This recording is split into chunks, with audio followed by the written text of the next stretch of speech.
Harmadik nagy cserzsei tehetségük jelenleg Amerikában, Kovács Henry, 2 héttel ezelőtt egy Európa-bajnokságon elég Nagyon Horváth Balázs és Róla az óriási mesterségekben is szerepelői.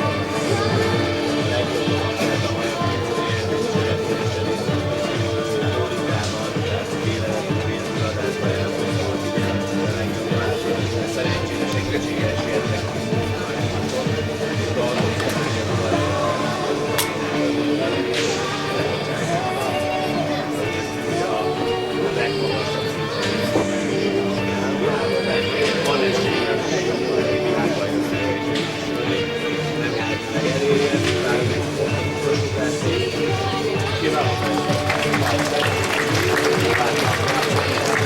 Hibátlan lovaglás a napidőn belül.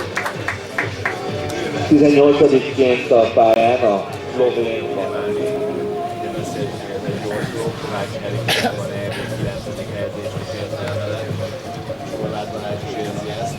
A nagy díjat is érzi, hiszen 2-szer nyerte már.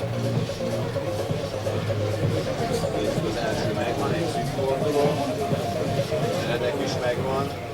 Kis tentorapaságokkal, ez igazi jó küzdő.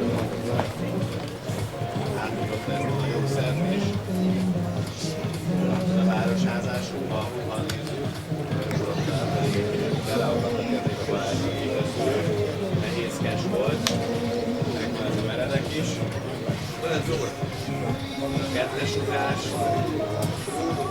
ALMB megvan. Most fogja Balázs meg előre oldani, akkor biztos vagyok. Igen, ez halad ez a ló, megvan ez is szűk balfordulat, mindig kicsit jobban lelassul, bele kell egy változást tenni, de ez megvan.